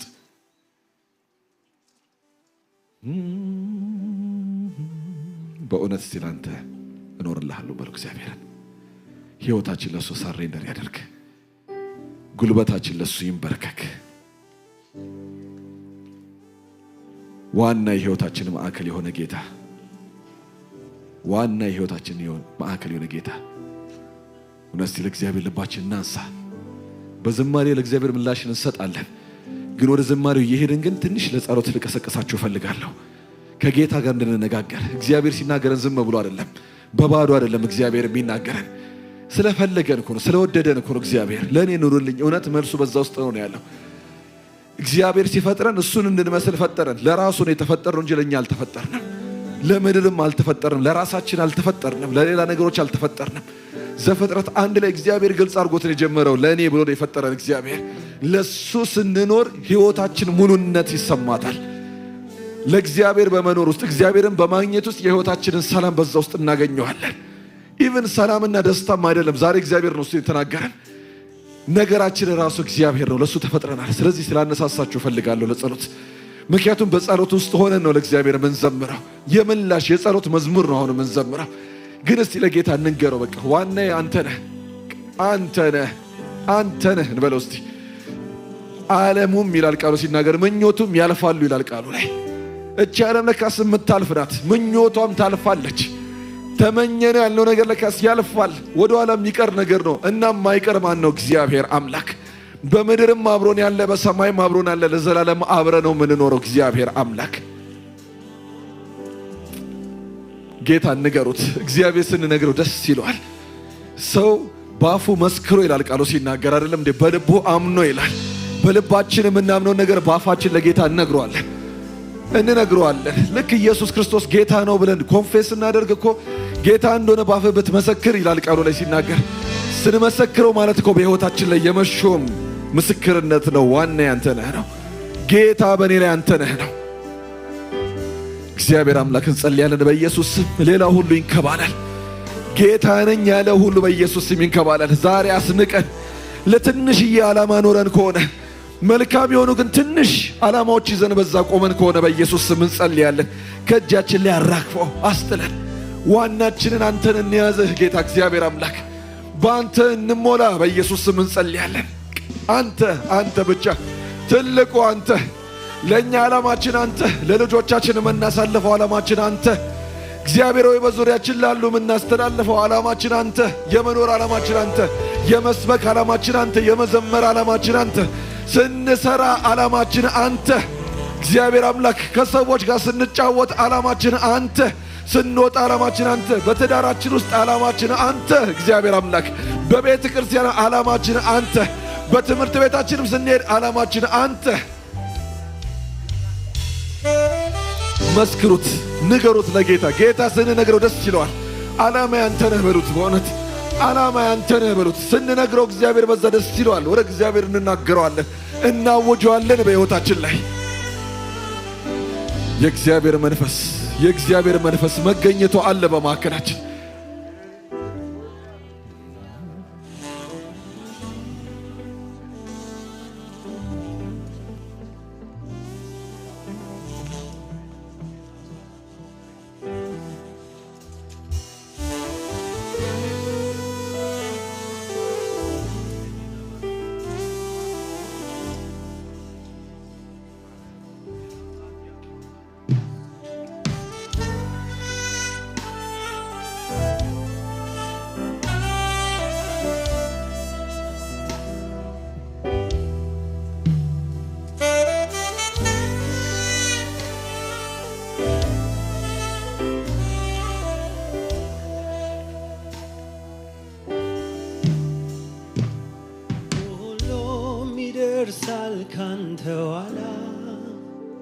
ካንተ ኋላ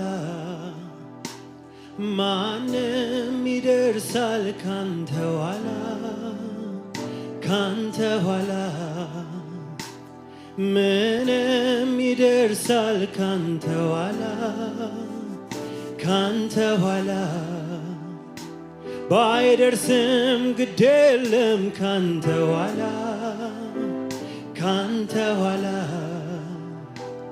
ሁሉም ይደርሳል ካንተ ኋላ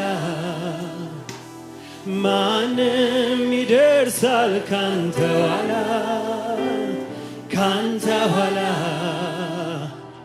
ምንም ይደርሳል ካንተ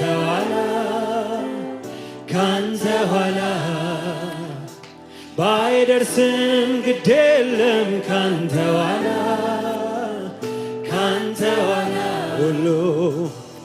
ሁሉም ይደርሳል ካንተ ኋላ ማንም ይደርሳል ካንተ ኋላ ባይደርስም ግድ የለም ካንተ ኋላ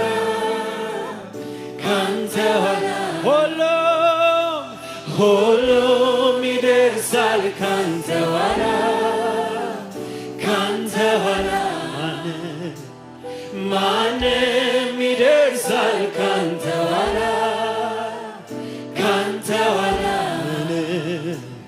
ምንም ይደርሳል ካንተ ኋላ ባይደርስም ግድ የለም ካንተ ኋላ ዋና ነገሬ ነህ ኢየሱሴ ውዱ ነገሬ ነህ ኢየሱስ ዋና ነገሬ ነህ ኢየሱስ ውዱ ነገሬ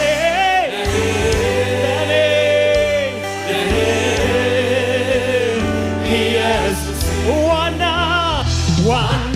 ነገሬ ነህ ኢየሱስ ውዱ ነገሬ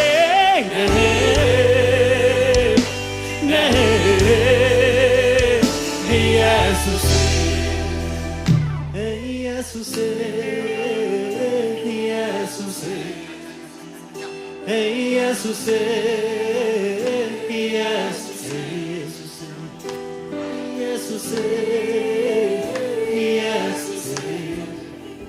አንተ ኢየሱስ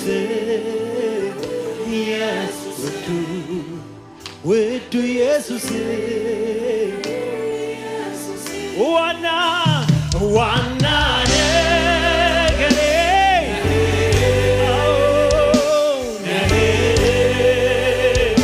ኢየሱስ ውዱ ነገሬ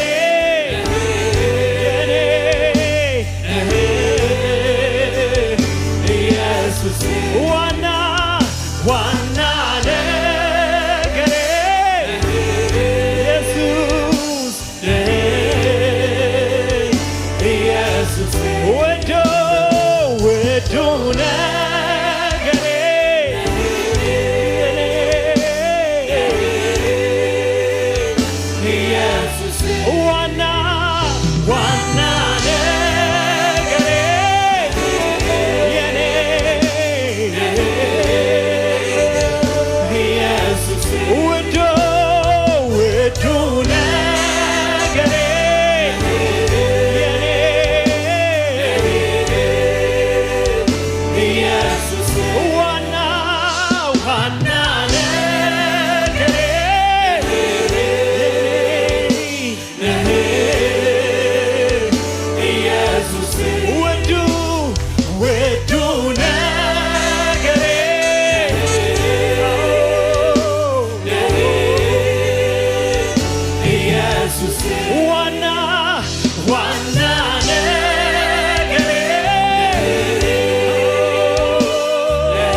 ውዱ ውዱ ነገሬ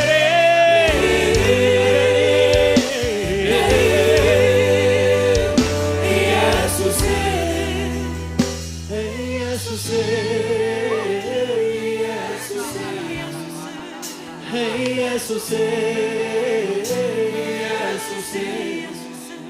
አንተ ኢየሱስ ኢየሱስ ውዱ ኢየሱስ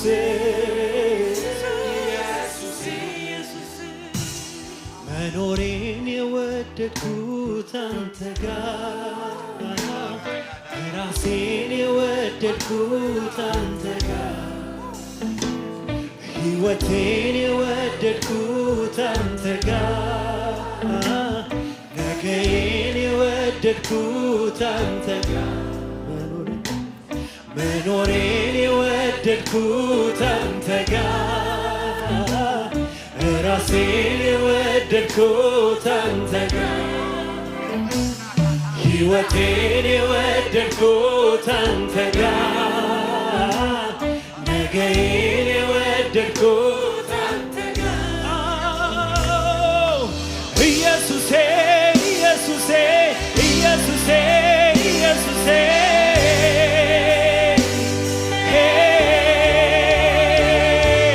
አይደለ ወይ ጽኑ ፍቅሬ የዘላለም መኖሪያዬ ኢየሱስ ኢየሱስ ኢየሱስ ኢየሱስ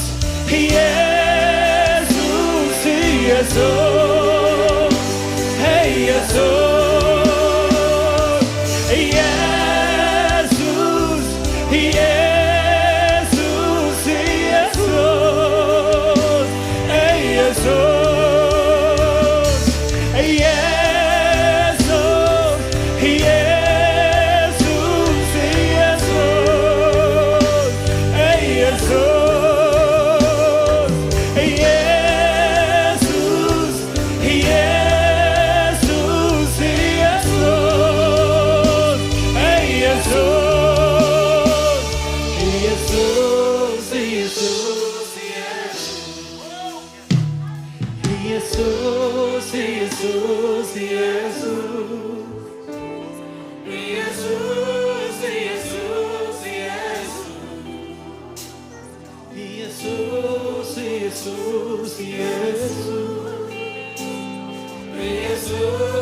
ኢየሱስ ኢየሱስ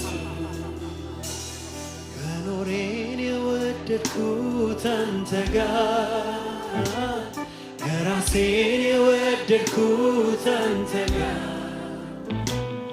ሕይወቴን የወደድኩት አንተ ጋር ነገዬን የወደድኩት አንተ ጋር መኖሬን የወደድኩት አንተ ጋር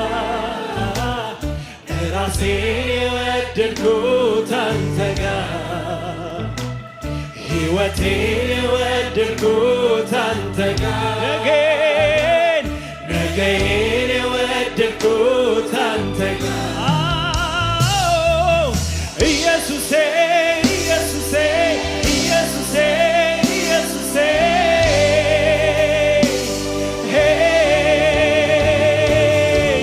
አይደለ ወይ ጽኑ ፍቅሬ የዘላለም መኖሪያዬ ኢየሱስ ኢየሱስ ኢየሱስ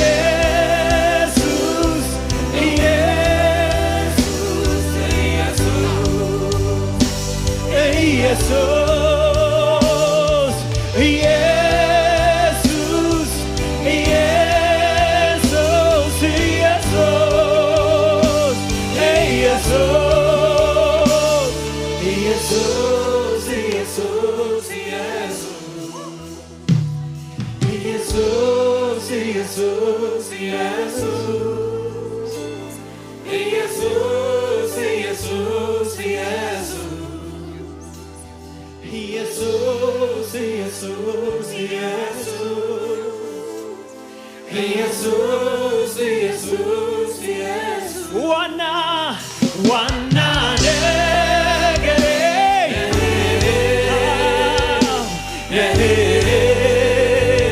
ኢየሱስ ወዶ ወዶ ነገሬ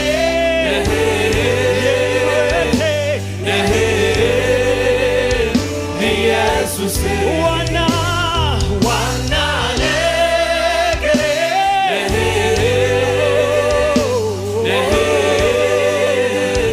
ኢየሱስ ውዱ ውዱ ነገሬ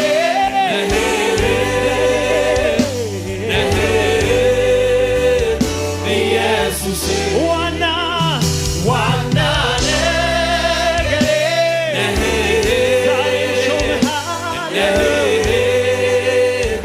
ኢየሱስ ውዱ ውዱ ነገሬ ከሰጠኸኝ በላይ ካገኘሁት በላይ ኢየሱስ ዋና ዋና ነገሬ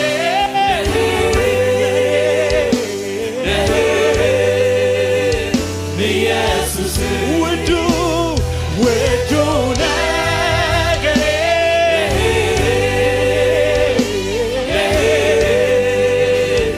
ኢየሱስ ዋና ዋና ነገሬ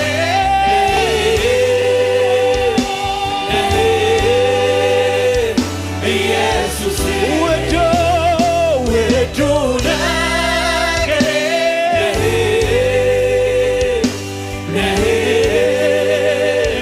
ኢየሱስ ዋና ዋና ነገሬ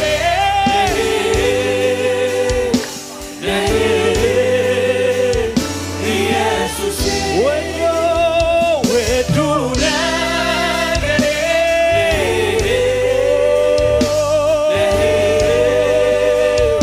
ኢየሱስ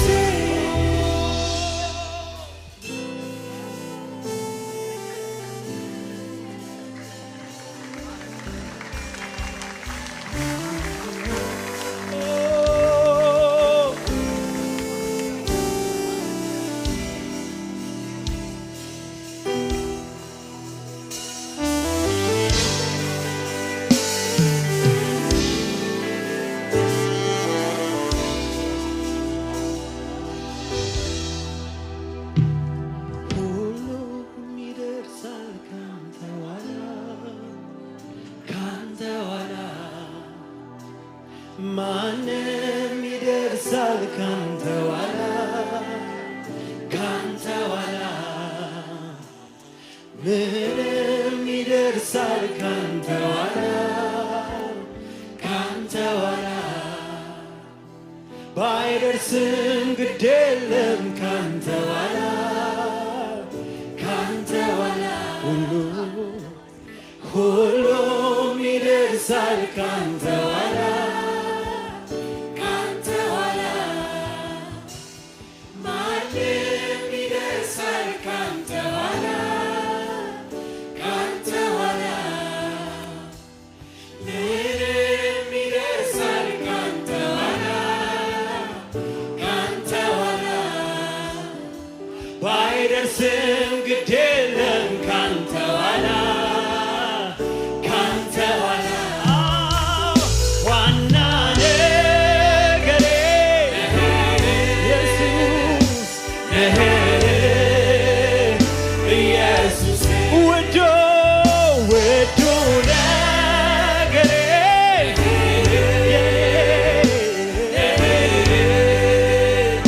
ኢየሱስ ዋና ዋና ነገሬ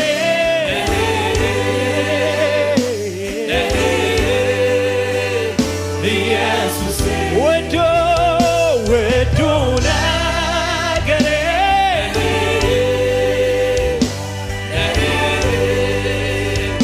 ኢየሱስ ዋና ዋና ነገሬ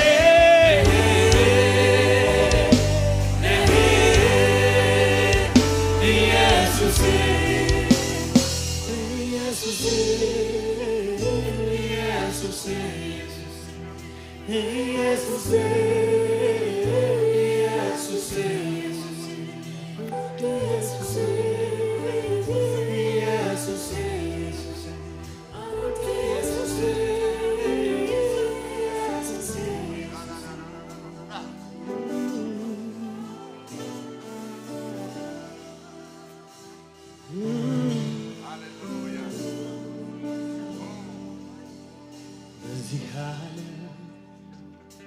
ምን ደስ የሚያሰኝ ነገር አለ ካንተ ጋር እንደመሆን በዚህ ምድር ምን ደስ የሚያሰኝ ነገር አለ ካንተ ጋር እንደመሆን በዚህ ዓለም ምን ደስ የሚያሰኝ ነገር አለ ካንተ ጋር እንደመሆን ምን ደስ የሚያሰኝ ነገር አለ ካንተ ጋር እንደመኖር እወደዋለሁ ሕይወቴን እወደዋለሁ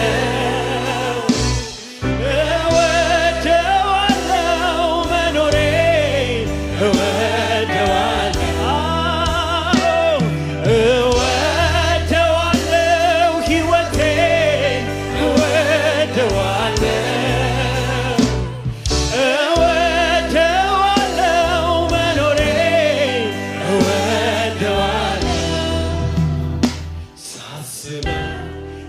ጋር እንዳለ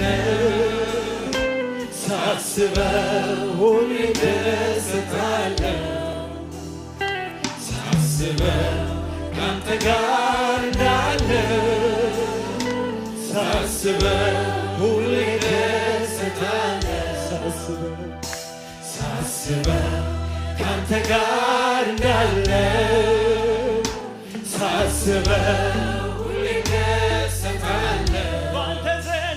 ባንተ ዘንድ አለ የሕይወት ቃል ሌላ ስፍራ የትም አላገኘው ብርም አይሰጠኝ ወርቅም አይሰጠኝ የሕይወቴን አቅጣጫ የለወጠ የሁልጊዜ ነው የልቤ ሰላም ከመንፈስ ከቃል የመነጨ በዚህ ዓለም ነገር የማይወሰድ የኔን ሕይወት የደስታ ያለ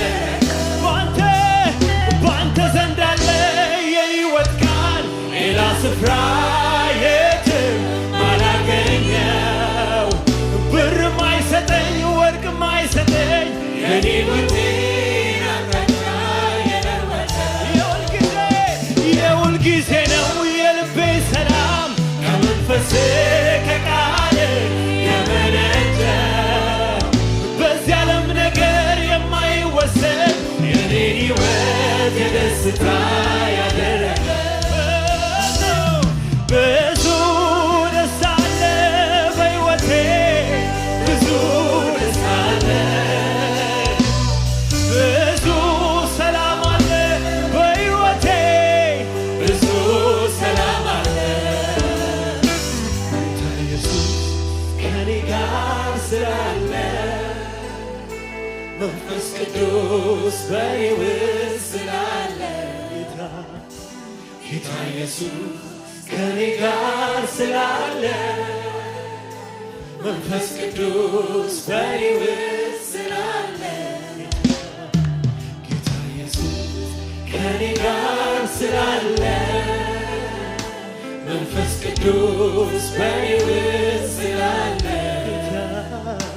ጌታ ኢየሱስ ከኔ ጋር ስላለ መንፈስ ቅዱስ በኔ ውስጥ ስላለ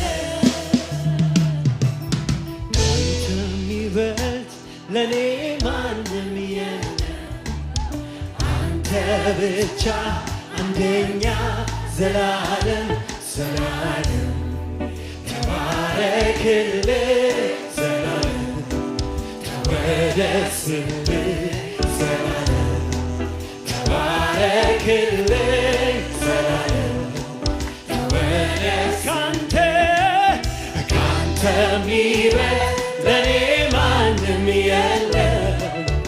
አንተ ብቻ አንደኛ ዘላለም ዘላለም ተባረክልኝ ዘላለም ተወደስ ዘላለም ዘላለም ተባረክልኝ ዘላለም ተወደስ ቅዱሳኑ ሁሉ እርሱን ወደዱት የኔ ጌታ ፊተኛ ቀዳሚ አንደኛ አድርጉት አንተ ስትወደስ እጅግ ደስ ይለኛል ጌታ የወዳጄ ወዳጅ ልቤን ያረካኛል። ቅዱሳኑ ሁሉ እርሱን ወደዱት የኔ ጌታ ፊተኛ ቀዳሚ አንደኛ አድርጉት አንተ ስትወደስ እጅግ ደስ ይለኛል የወዳጄ ወዳጅ ልቤን ያረካኛል። ዋና ነገሬ ነህ ኢየሱስ ውዱ ነገሬ የኔ ኢየሱስ ዋና ነገሬ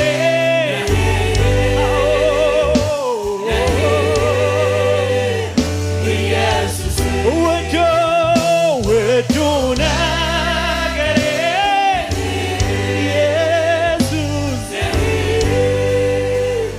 ኢየሱስ ዋና ነገሬ ጌታ ኢየሱስ ውዱ ነገሬ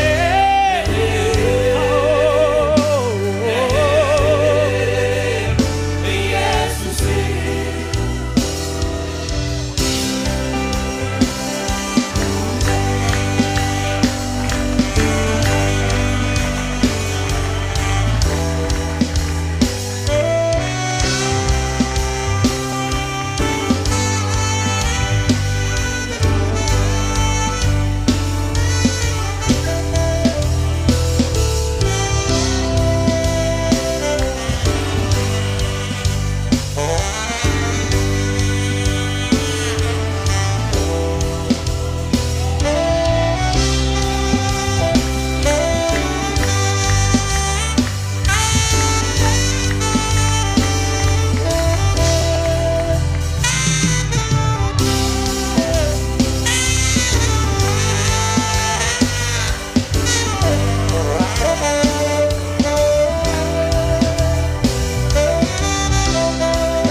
እናከብርሃለን። እግዚአብሔር አምላካችን እናከብርሃለን።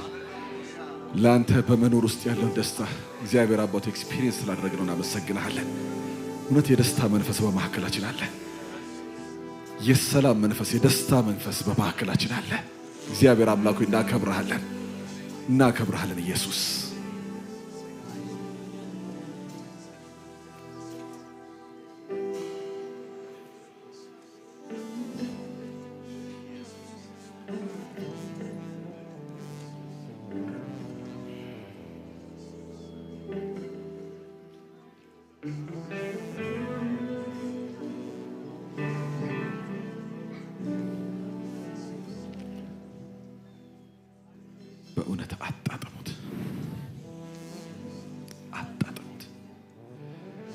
እግዚአብሔር አምላክ እናመሰግናለን። አንተ ዋናችን ነህ። ሁለተኛ ብለን እናስቀምጠው ነገር የለንም። አንዱ ዋናችን ብቸኛው አንተ ነህ። እግዚአብሔር አምላክ እናመሰግናለን። ስለተናገርከን፣ ስለባረከን፣ በመካከላችን ስላለ ስለፈሰስክ እናመሰግናለን። ምን ይላል ቃሉ ላይ? ቅድም ስንጀምር ጸሎት ላይ ስናነሳ የነበረው ቃል ላይ መጨረሻ ላይ ሲናገር እድል ፈንታዬ እግዚአብሔር ነው ይላል። እድል ፈንታችን እግዚአብሔር ነው። የኛ እድል ፈንታ እግዚአብሔር ነው። ሌሎች ነገሮች ሲይዙን የዛኔ ሰላማችን ይጠፋብናል። ግን ለካስ እድል ፈንታችን ከሁሉም ይበልጥ እድል ፈንታችን እግዚአብሔር ነው። ምንም ከሱ ጋር ሊገናኝ አይችልም፣ ሊቀርብም አይችልም። እግዚአብሔር ያለው ሰው የተባረከ ነው። እድል ፈንታችን እግዚአብሔር ነው።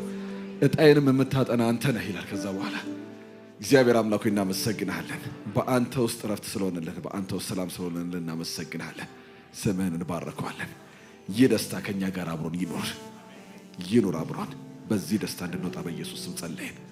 ስለተናገርከን ተመስገን። ስለ ቃልህ አንተን እናከብርሃለን። ተመስገን ኢየሱስ። በልጅህ በክርስቶስ ኢየሱስ ስም ጸለይን። አሜን አሜን።